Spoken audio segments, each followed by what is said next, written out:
Bonjour à tous. Moi, je suis médecin sénégalais. Je travaille également au ministère de la Santé.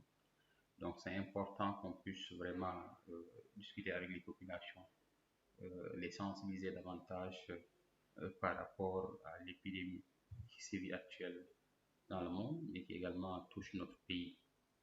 Et je pense qu'il est important qu'on puisse, à travers les réseaux sociaux, partager en tout cas les mesures de protection essentielles contre vraiment ce virus-là. Il faut savoir que toutes les actions qui sont déroulées également par le ministère de la Santé, c'est des actions qui sont, disons, recommandées donc par l'Organisation mondiale de la santé.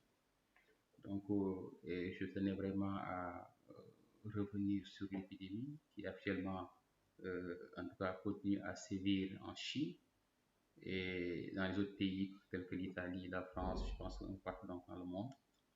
Mais je voudrais juste revenir sur, en tout cas, les mesures d'hygiène, avec le petit geste qui est simple, à savoir donc le lavage des mains.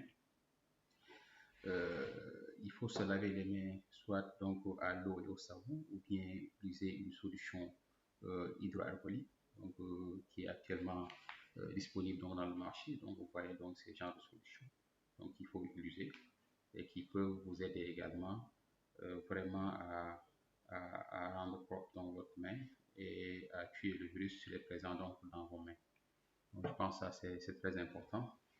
Il faudrait également, disons, éviter les contacts proches, surtout par rapport aux autres personnes qui toussent, qui éternuent ou bien qui font donc de la fièvre.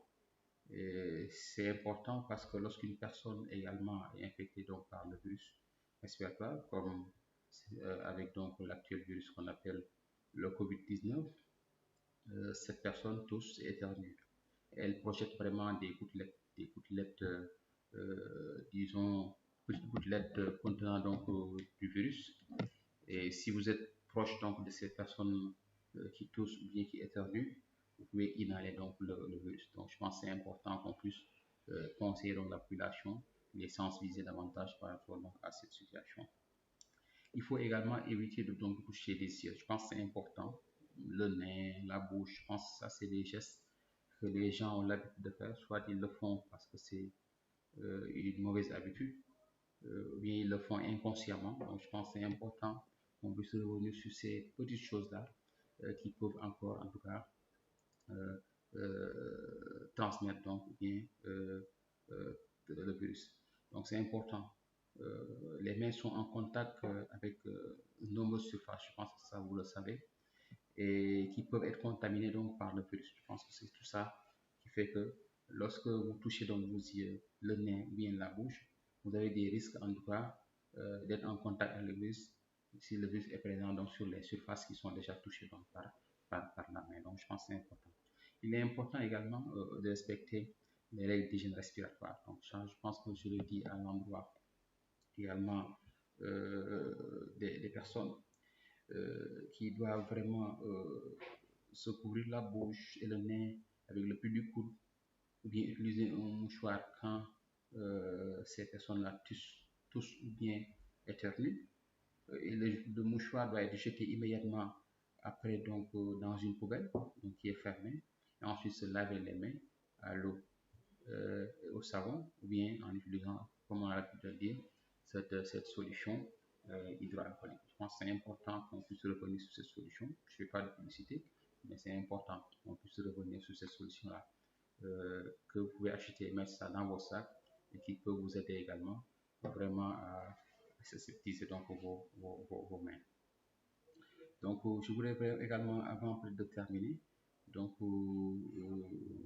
revenir en tout cas sur les mesures de protection pour toutes les personnes qui, surtout, qui sont récemment rendues au cours des 14 derniers jours dans la région.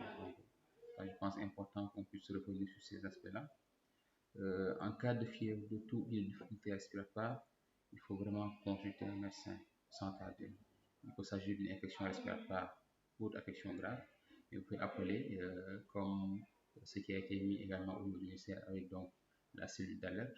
Donc, vous pouvez appeler donc au numéro, en tout cas habituel, qui vont également servir de pouvoir également vous signaler, de pouvoir recueillir donc vos inquiétudes et de pouvoir également prendre des mesures qu'il faut dans le cadre donc, de votre prise en charge ou bien de votre suivi. Voilà un peu donc quelques mesures que je voulais partager avec les populations, avec en tout cas euh, les gens qui auront l'amabilité donc de me suivre. Et je pense qu'il est important qu'on puisse communiquer davantage pour apporter donc la bonne information, pour éviter que les gens ne se perdent en tout cas dans des fake news qui peuvent également nous dérouter sur en tout cas la bonne attitude à avoir par rapport à la prise en charge donc, de cette épidémie. Ce sera un prochain numéro où on va revenir également sur d'autres aspects sur cette épidémie du coronavirus qui actuellement touche le Sénégal. Merci et on est ensemble.